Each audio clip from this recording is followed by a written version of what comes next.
Mimi napenda kuchukua fursa hii kwanza kabisa kumshukuru na kumpongeza sana mstahiki meya wetu wa jiji kwa hatua aloichukua ya kusema kwamba nije kukutana na wenzangu, tupeane mawili matatu, tujuane na tuendelee kushirikiana. Kwa kweli hatua hii nimeipenda, kwa sababu niseme tu wazi, huko nyuma tulikuwa hatujuani.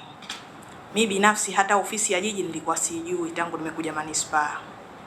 Kwa hiyo naona mabadiliko sasa hivi yanakuja tena kwa kasi. Kwa hiyo nampongeza sana Mheshimiwa mstahiki meya pamoja na uongozi wote wa jiji kwa hatua hii. Pili, nachukua fursa hii kuwakaribisha. Karibuni sana manispaa ya Mjini, tushirikiane, tuongozane, tufahamiane na tufanye kazi kwa pamoja. Hakuna kitu kizuri kama umoja, na siku zote viongozi wetu wa kitaifa wanatuhusia kwenye mambo ya umoja na mshikamano. Kwa hiyo na sisi hatuna budi kuendeleza miongozo hii mizuri ambayo viongozi wetu wanatusisitiza kila kukicha. Tushirikiane kujenga mji wetu wa Zanzibar. Jiji lina contain manispaa 3: Mjini, Magharibi B pamoja na Magharibi A. Kwa hiyo kwa kushirikiana kwa pamoja na nguvu tulionayo, tuna watendaji wazuri, tuna madiwani wazuri, tuna viongozi wazuri. Kwa hiyo hapa hakuna kushindwa, ni sisi wenyewe tu. Kwa hiyo kubwa na yote, tushirikiane, tufanye kazi kwa pamoja, tuwekeni mambo mengine yote kando, majungu, fitna tusiape nafasi. Tufanyeni kazi kwa umoja, tushirikiane kujenga Zanzibar yetu. Twende kwenye ndoto za Mheshimiwa Rais ambazo anazitaka, uongozi unaoacha alama, na sisi twende tukaache alama kwenye nafasi zetu tulizoaminiwa na tulizopewa na Mheshimiwa Rais.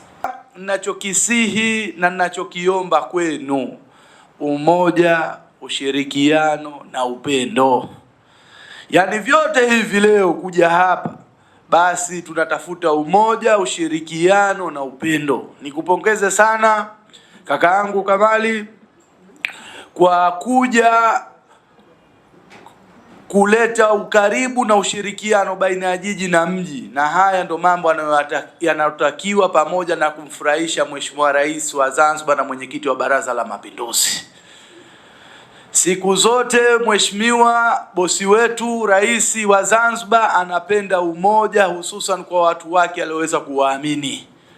Hivi waheshimiwa madiwani, tuwe tuna umoja na jiji, tuwe tuna umoja na Zanzibar nzima, kwa sababu bila sisi mambo yataharibika. Hivyo umoja, mashirikiano yaendelee.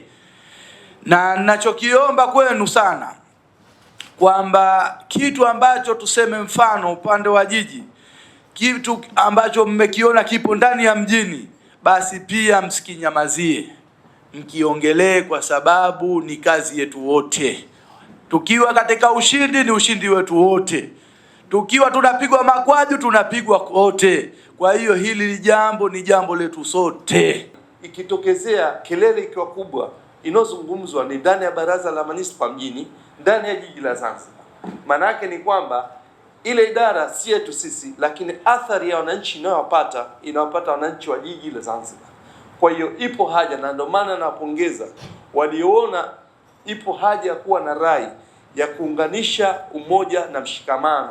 Hii ni silaha tosha ambayo itatusaidia. Na mfano tu kwa uhalisia, tunaita karibuni watu wa barabara, tukajaribu kuzungumza nao katika kikao cha pamoja.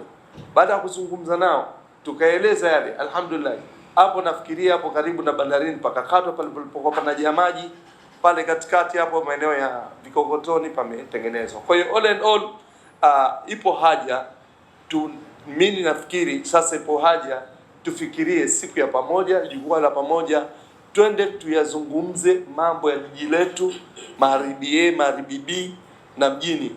Mazuri tuyaibue, mabaya tuyazungumze, tuyatafutie ufumbuzi kwa pamoja. Si vizuri kwamba tukimwona Magharibi A kafanikiwa, Magharibi B kaanguka, alafu tukawa tunafurahia. Si vizuri kumwona Mjini kaanguka, Magharibi A na Magharibi B wamefanikiwa. Lakini vizuri ni kuona kwamba sote tunakwenda katika uelewa wa pamoja. Lakini la mwisho, kuna sekta nyingi ambazo zinatuathiri, lakini kwa sababu hatupazi sauti zetu za pamoja, manake imekuwa ni matatizo. Mfano ZECO, maguzo ya umeme yanawekwa rafli, hakuna mpangilio mzuri. Lakini swali linakuja, je, sisi tuna sauti gani ya pamoja ya kuweza kuelekeza? Lakini mabomba ya ZAWA tunayaona yanavuja maji, mabomba yamewekwa katika njia zetu. Njia za ndani ni mamlaka ya halmashauri. Mabomba yanapokuwa yanavuja na kuharibu miundombinu, nani wa kuzungumza yale? Tunahangaika, muda mwingine madiwani mashallah wanatumia bajeti zao, lakini ingelikuwa tuna sauti ya pamoja na tunapanga kwa umoja wetu, maana yake naamini haya singeenda kutokea kubwa katika manispaa zetu zote tatu pamoja na jiji letu. Sasa tukapaze sauti, tukaseme sisi kama jiji la Zanzibar, hiki tunakitaka, hiki hatukitaki. Mijadala hii na fikra hizi na mawazo yote ambayo sisi tunatoa, tukikusanyika kwa pamoja kwa siku rasmi maalum, mimi naamini dunia itasikia na nchi itapata taarifa kwamba sasa Zanzibar imeamua kufanya vitu vizuri ambavyo sisi wenyewe tunavipenda.